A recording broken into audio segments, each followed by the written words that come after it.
Hello guys, मैं आपका धर्म सर। आप सभी लोगों को हमारे चैनल भगवती इंग्लिश क्लासेस में बहुत बहुत स्वागत है। तो जैसा कि देख पा रहे हैं बच्चों, आपके सामने है पास्ट इंडेफिनिट टेंस। तो प्यारे बच्चों, हम आज नया टॉपिक पास्ट इंडेफिनिट टेंस के सेंटेंसों को सीखेंगे कि पास्ट इंडेफिनिट टेंस की पहचान कैसे करते हैं। इसके जो हमारे सेंटेंस होते हैं, हिंदी में हो या इंग्लिश में हो, उसको हम कैसे पहचानेंगे। टेंस में आपको पता है कि 3 प्रकार के टेंस होते हैं, फिर उसके पार्ट्स होते हैं, फिर उसमें सब पार्ट्स होते हैं। तो हम अलग अलग टाइप के जो टेंस हैं, और टेंसों में भी जब उसके पार्ट्स हैं, जैसे प्रेजेंट है, पास्ट है, फ्यूचर है, तो सबकी अलग अलग पहचान है। और उसमें हम उनको कैसे पहचानेंगे, हिंदी में कैसे पहचानेंगे, इंग्लिश में कैसे पहचानेंगे, वो उसको सीखेंगे। तो आज का टॉपिक बड़ा मनोरंजक होने वाला है। आज खूब आनंद से हम इसको पढ़ेंगे और खूब इंटरटेनमेंट करके इसको हम समझेंगे। बड़ा आनंद आने वाला है। तो आप सभी लोग देख पा रहे हो, जैसा कि ये हमारा टॉपिक है पास्ट इंडेफिनिट। पास्ट का मतलब ही जानते हैं, मतलब बीता हुआ समय। पास्ट का मतलब होता है बीता हुआ समय, जो भी काम बीते हुए समय में व्यक्त होता है। जिस सेंटेंस में क्रिया जो है बीते हुए समय को बताती है, तो वो पास्ट के सेंटेंस होते हैं। लेकिन पास्ट में भी कई होता है, तो उसके हिसाब से हम उसको सीखेंगे कि अगर पास्ट इंडेफिनिट है तो क्या है, पास्ट कंटिन्यूअस का अलग है, पास्ट परफेक्ट का अलग है, और पास्ट परफेक्ट कंटिन्यूअस के सेंटेंस अलग है। और इसमें भी simple sentence, negative sentence, interrogative, interronegative को धीरे धीरे करके हम सीखेंगे। तो सबसे पहले हम आज पास्ट इंडेफिनिट टेंस की पहचान करना सीखेंगे कि प्रेजेंट पास्ट इंडेफिनिट की पहचान क्या है। तो प्यारे बच्चों, इससे पहले हमने फ्यूचर परफेक्ट कंटिन्यूअस के सेंटेंस को बताया था। तो आप सभी लोग जिन्होंने नहीं देखा हो, पुराने वीडियो को देखें। पास्ट इंडेफिनिट टेंस की पहचान क्या है बच्चों, कि जिस वाक्य के अंत में गया, लास्ट में गया, लिया, गई थी, खाए, गई, पढ़ी, रोया, देखा, किया, खींचा, डांटा, इस तरह के, खेले, दौड़े, या छुट्टी, या बड़ी, ली, दी, ले, रहे थे, ए,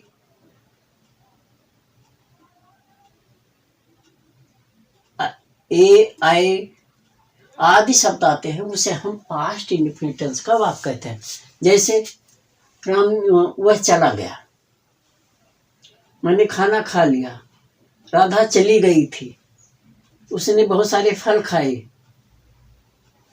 चिड़िया उड़ गई, हमने किताब पढ़ी, बच्चा रोया, उसने फिल्म देखी, हमने अपना काम किया, तुमने हमारी टांगे खींची या खींचा, मेरे पिताजी ने मेरे को डांटा, बच्चा उन्हें क्रिकेट खेले, राम बच्चे सड़क पर दौड़े, वो चला गया, गई, ई, ली, इस तरह की, हमने चाय पी ली, उसने मुझे गाली दी। ठीक है, ले, रहे थे मतलब वो जैसे वो 2 दिन दिल्ली में, वह सभी दिल्ली में 2 दिन रहे थे। ए, आए, इस तरह के वाक्य आते हैं, तो वो हमारा पास्ट इंडेफिनिट टेंस के वाक्य होते हैं।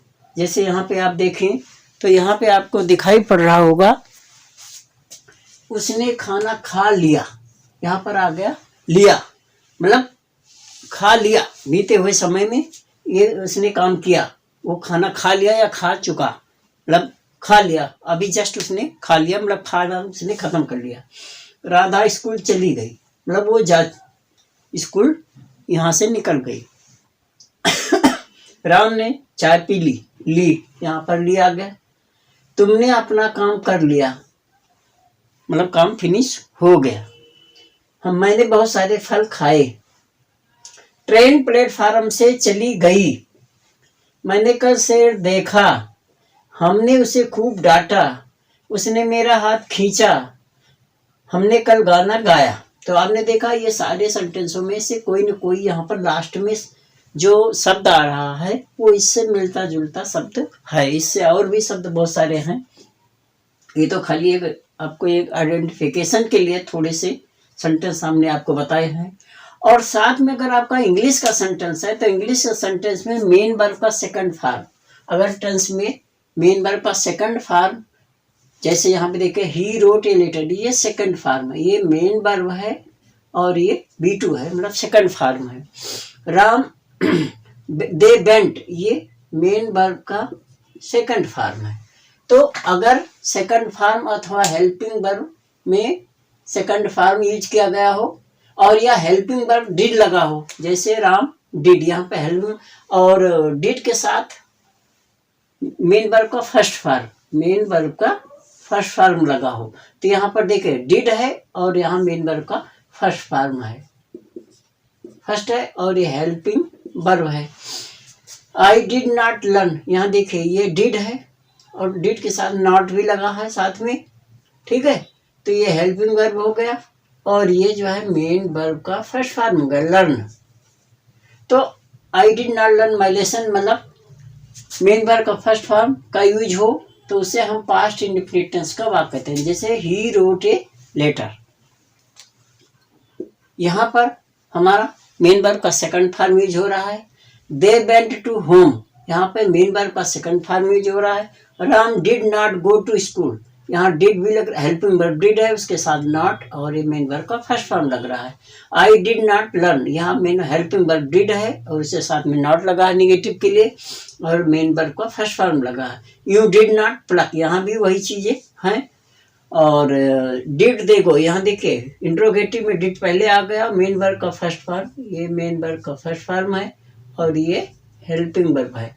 तो यहाँ पर आप इसमें भी यही देख सकते हैं, ठीक है। यहाँ निगेटिव भी आ गया तो नॉट भी लग गया, ये नॉट गो। अब यहाँ पर WH फैमिली का डिड लग गया तो यहाँ नॉट गो लग गया। तो मतलब अगर इंग्लिश के सेंटेंस है और इंग्लिश का सेंटेंस है ये रिप्रेजेंट करता है कि हमारा जो सेंटेंस है पास्ट में जो हमारा मेन वर्ब है वो एक्टिव है पास्ट वर्ब के लिए, पीछे बीते हुए काम को रिप्रेजेंट करता है। सेंटेंस जो है बीते हुए समय को बताता है, उसमें डिड लगा है नॉट लगा है तो मेन वर्ब का फर्स्ट फॉर्म होगा। अगर डिड नहीं है नॉट नहीं है तो मेन वर्ब का सेकंड फॉर्म लगा है। तो ऐसे सेंटेंसों को हम समझ जाते हैं कि वो हमारा सेंटेंस पास्ट इंडेफिनिट का सेंटेंस है। और अगर हिंदी में है तो इस तरह के कोई भी वाक्य आ गया, उसने खाना खा लिया, मैंने गीत गा लिया या मैंने गीत गाया, उसने चाय पी, उसने खाना बनाया, उसने दौड़ लगाई, उसने उसको पीटा, उसने उसको मारा, उसने अपना काम कर लिया, मैंने अपना पाठ याद कर लिया, बच्चों ने क्रिकेट खेला। तो इस तरह का जो भी सेंटेंस आपको हिंदी का वाक्य मिलेगा वो सेंटेंस जो होगा या वाक्य जो होगा वो पास्ट इंडेफिनिट टेंस का वाक्य होगा। और पास्ट इंडेफिनिट टेंस के वाक्य हिंदी में भी और इंग्लिश में भी सेंटेंस जो होंगे वो पास्ट वर्ब को या बीते हुए समय में मेन वर्ब जो होगा वो बीते हुए समय को रिप्रेजेंट करता है कि काम जो होता है जो हमारा एक्शन है वो पास्ट वाले समय को रिप्रेजेंट करता है।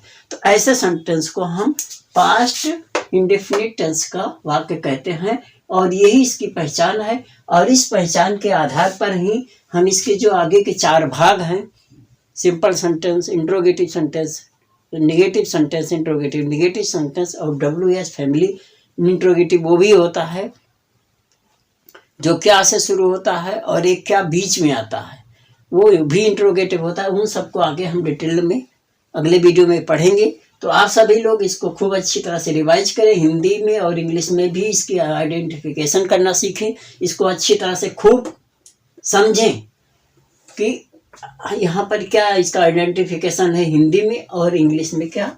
इंग्लिश में मेन वर्ब का सेकंड फॉर्म हो या डिड के साथ नॉट लगा हो, मेन वर्ब का फर्स्ट फॉर्म हो या डिड फर्स्ट फॉर्म हो या डिड नॉट फर्स्ट फॉर्म हो।